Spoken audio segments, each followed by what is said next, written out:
Hey, I hear back a cool. We in here. Hair getting back long. And no, my hair's not dyed. I did not dye my hair. A lot of y'all probably remember as my hair was longer before that, it kind of was that same color.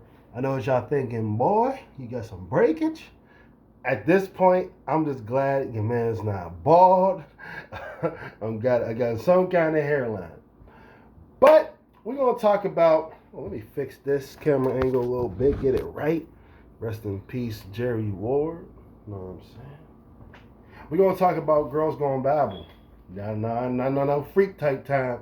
This is on some faith type time. So my wife and I, we went to go see. I'm from Pittsburgh, if you ain't know. So they were in Pittsburgh. They said they asked somebody what part of Philadelphia Pittsburgh was in. I'm surprised they made it out of there alive. But beyond that, it was pretty cool. I want to straight up say it wasn't my kind of thing. Like I wouldn't grab the fellas and go unless you was going to try to meet some nice, beautiful, young Christian women. But if that's your motivation, I don't know, bro. There's probably only like 5 or 6 guys in there. Most of the guys that I was able to see and count myself were there with like their family, like they had like a wife and like daughters, or they were there with their partner, their significant other or whatever. Like I was there with my wife. One thing that I appreciated was that there were females there of different ages, and don't get offended when I say females because that's what it was. Females. We gotta say females now because now we gotta say it so you know what I'm talking about. Because women don't tell the full story. There were females in there, and there was girls, women, more seasoned individuals. At one point, I sneezed and I turned around. This little girl's laughing. This little girl in the back, man, little girl, she's a cute little girl too. I don't know how old she was. She probably like 5 or 6 or something. Being back there being adorable. But here's my point. We had little girls there. We had college age girls there. Um, Middle school age girls, high school girls, women that looked like they were like 40s, 50s, 60s. A lot of them, not a lot of them, but many of them actually by themselves. So these girls are reaching people, and they're like between what, like 29, 32. So like they're around my age, right? Around. And it's kind of cool because they're not trying to be intellectual. I know when I was a little bit younger, the older people they try to be so intellectual or highly spiritual or theological, in that I feel like somebody like me could connect to that in a way, but it doesn't come across genuine to everyone, and some people can't connect with that, or it makes them feel more like crap because you're like, yeah, God brought you through all of these things and from this place to this space, but why? How come He hasn't brought me from this level of understanding to the level of understanding it seems that you're on? And they just seem like some goofy white girls that has some issues, had some difficulties in life that the Lord brought them through, had a unique story. And it's funny because earlier in the day, I was thinking about, and it's because of the particular day that it was on, I was thinking about how my wife and I's first date was, like, first unofficial date was actually on my birthday because it kept getting pushed back, and I was like, wow, I'm thinking like, okay, God got a sense of humor because that's a little birthday gift. A birthday gift that I realized was a birthday gift like 9 years too late. but but nevertheless, and then they go and they talk about how the one's having a horrible day. It's her birthday, and she meets this person that becomes one of her best friends in life. And through their friendship, it made it so that she's able to ascertain other aspects of God. So, yeah, that was pretty interesting. But it was just like, I don't know, basically goofy white girls that love the Lord. And I'm not saying there's anything bad with goofy white girls that love the Lord, but what I'll say is, in all that goofy white girlness, looking around that room, there's different flavors, versions, varieties, and types of white girls in the room. But one thing I will say is that, and I mean, they're all different. Like, not like, maybe not their personality type, but well, they reaching a lot of people. They're speaking to things that these girls are caring about. They're really connected with. I could see the connection as they were speaking. That room was packed out, right? So I could see their influence and I can see where they fit in. And one, if they ever see this, I want to encourage them in that way, because I know they get criticism online, probably because they're not neatly packaged in the same kind of way you would want them to. I don't know too much about them, so maybe they have actual issues that people don't like. But the way that they're communicating and talking about their life and the gospel seems not just simple and real to people, but they're also relatable because they're not making themselves more than what they are. They're not out trying to pretend they're elevated higher than they are. I mean, they're attractive young ladies, right? I mean, unless you're 20, then they're old.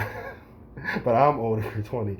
But realistically, they're attractive young ladies and beautiful. And I think that also helps, because there's some other attractive young ladies there. Here's the thing. I think when you're beautiful or attractive or even handsome, it makes it that much harder. Now, sure, if you're promoting anything, whether it be the gospel or soap, people are going to hear you more, but there's an expectation.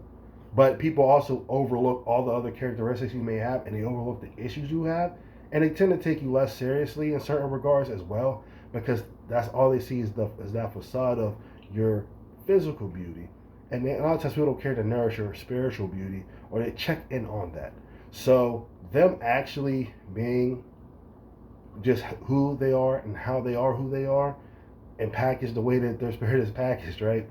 I think that that's beneficial actually to other people in the boat, because I think there's something freeing about seeing someone that should be in a box that's not in the box, or do you see them and perceive that they have this box around them, like, oh, you must have this kind of life, upbringing, blah blah blah, and then they completely flip that on their head. And I'm sure probably people that have known them in life maybe have even been surprised. So that's it. Girls Gone Bible, check them out. I think they're here on YouTube. Look them up. I'm not saying that they're my kind of thing. I'm saying they may be yours or somebody in your life, and they're a blessing, a huge blessing to these young girls and women. I've rarely been to an event where I've heard a speaker speak, and I've seen literally little kids all the way up to technical senior citizens in there, by them, like, who are willing to even show up by themselves to hear these young people speak. And I've never been to an event to where they had the audience in a way like captivated, and they said, even though they didn't say anything flowery, the rhetoric wasn't that great. It was what they said, how they said it, and then even the things they mentioned when it was time to pray. And I saw that there were some women struggling with those. So even some women that are afraid to go up, and they hesitated, and then they went up. They were to speak to those issues, be sensitive to those issues, and pray for people having those issues. And there's so many women going through things that don't have that avenue. So I appreciate them. I would like to thank them, because we're all part of the body of Christ. We're all children of Christ, those who are believers of Christ and have been given the rights to become sons and daughters of God through his sacrifice. And I appreciate anyone who's carrying that forward, who's blessing the people, because we can't do it all. Those whom I can't bless, I thank you. Those whom even I could, and maybe I just didn't because I suck, I thank you. I thank you for being faithful in the labor that we've all been called to. And I thank you because I appreciate you, and I see the impact. And your heart can only take so much when you see people in life without a need met. So the fact that need is being met, and you're reaching a group of people that probably would not have been reached without your faithfulness. No matter what the naysayers say, or the critics, maybe. Thank you. Thanks for coming. It was great seeing you. We didn't get to actually take the picture with you. We got right there, and then they were like, "Get out." But no, they didn't tell us to get out. It was a little hectic. It was like at the end, and then they were bouncing them around the stage. It was like one of those. They're still shaking hands. Security's like, "Come on, we gotta go." But you got stalkers and stuff like that, then you got to dip. I'm not hurting. Just let us know next time you come around. Maybe we could get some worship or something going on. But that's it. How you want to act. Also, I do have a link for you guys if you're interested in anything in the longevity space that may be gray market research chemicals, technically not for human consumption because they are research grade. Check the description. I am a fitness coach. I'm a master coach with ISSA, master trainer, and I do sports nutrition as well, which means I do nutrition in general. And we do it online. Email is also in the description. Go ahead, do that. I actually do have a biblical studies major. That was what I went to school for, despite everything else that I do. That's what I went to school for. So if you would like to actually hear or converse or have any more, Bible related content or just have any questions, we could do that too. Put that in the description.